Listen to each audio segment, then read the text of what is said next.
Hello, America. So by now you heard that AOC, among others, were arrested last night. She truly is an American hero. It was brutal, taken out in cuffs. Well, technically, her shirt had cuffs. Maybe French cuffs, as she did surrender without fighting. But if her pants had cuffs, she would have pretended to be in leg irons too. But real handcuffs, not so much. But that didn't stop her from pretending. And I hate it when people do this to me. When I ask people to put on handcuffs and they say, I'll just pretend I have them on, I'd be like, sure, and I'll pretend to pay you after.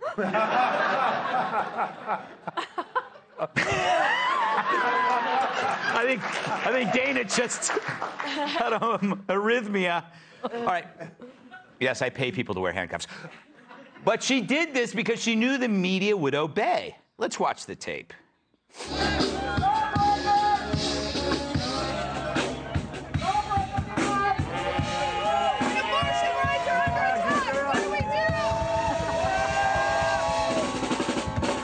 You know, she'd be a great mime, like the Latina version of Marcel Marceau.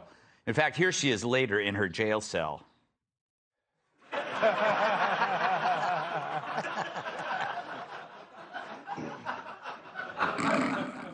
Of course, AOC was mocked on social media for imitating being handcuffed, which is a change from her usually being mocked for imitating a congresswoman. That's not even close to being as disgusting as I can be. She, in fact, was gingerly escorted away to a holding area where she kept up the phony display before finally raising her fist to supporters. She then crossed her wrists behind her back, again in the faux handcuffed position. It's as tall a tale as AOC nearly being killed on January 6th. This is a person who never met a situation she couldn't make about her. She really is the Amber Heard of D.C. politics. I'm surprised she didn't claim she was nearly killed on 9/11, or during the Tet Offensive, or the Battle of Bunker Hill, or that she dodged a bullet when Lincoln asked her to shut up at Ford's Theater. But you know what? I get it. Nothing makes you cooler than getting arrested for taking a stand. You know, I should do that. Hi there. Does your weak reputation need a boost from a criminal situation? Introducing Fake Arrest Reputation Transformations. We'll overhaul your image by arresting you for cool crimes in front of your friends and family. And unlike my ex-wife's diet pills, we actually get results. Just listen to our satisfied customer, Dwayne. As you see, our quarterly numbers of 2% exceed our forecast of 1.944%. Hold it right there! You're under arrest for illegal drag racing, running an underground fight club, and exceeding the maximum donation to the Salvation Army. Let's go.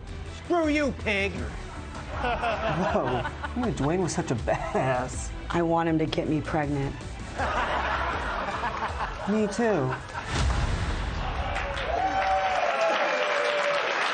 I don't think that's a real number. But you know, I do not blame AOC at all. She knows she can play the media because they so desperately need her to play the public.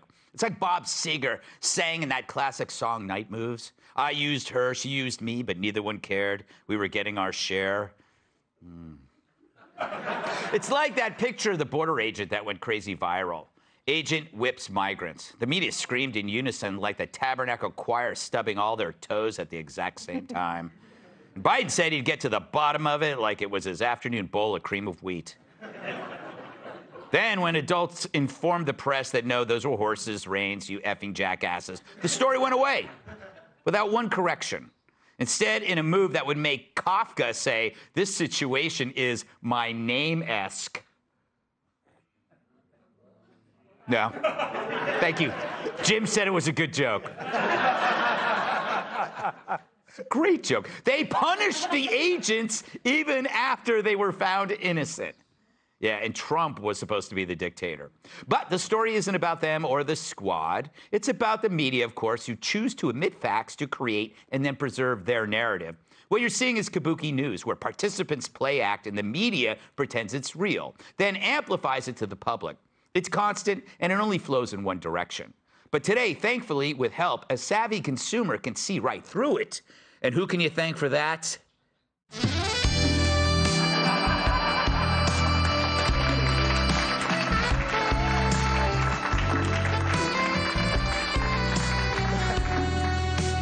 Expected more applause, but okay. Most Americans now know that what the media presents isn't real, but artificial representations of a bigger hidden story. It's like that little trash can on your laptop screen. It's not really a trash can. And you aren't really dragging that incriminating photo and throwing it away, even when it makes that really cute sound. But it wants you to think it is. It's all just symbols representing actions going on behind the user interface that we never actually ever see.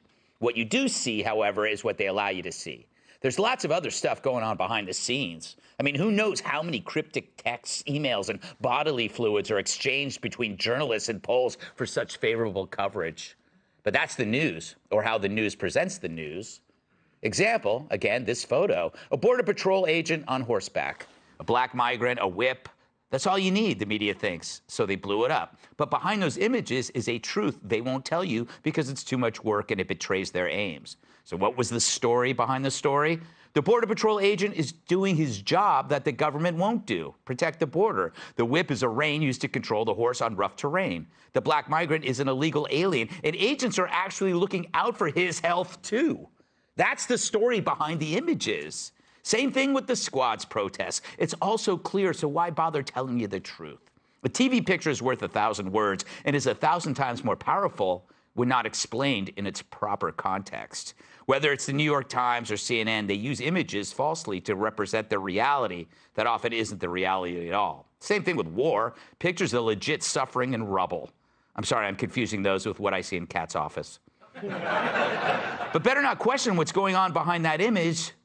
Like, how did we get here? Was it preventable? Can it be stopped? No, shut up and enjoy the slideshow we put together for you, you adults. But people are catching on. The confidence in the media is almost down to zero. We call it the Jesse Waters effect. He can't hear you. But that's a good thing, because it will hopefully lead to new things. You know, Fox News came about from a dissatisfaction over a monolithic leftist media. And remember, necessity is the mother of invention. Well, unless it identifies as a dad. Hey, Sean Hannity here. Hey, click here to subscribe to Fox News YouTube page and catch our hottest interviews and most compelling analysis. You will not get it anywhere else.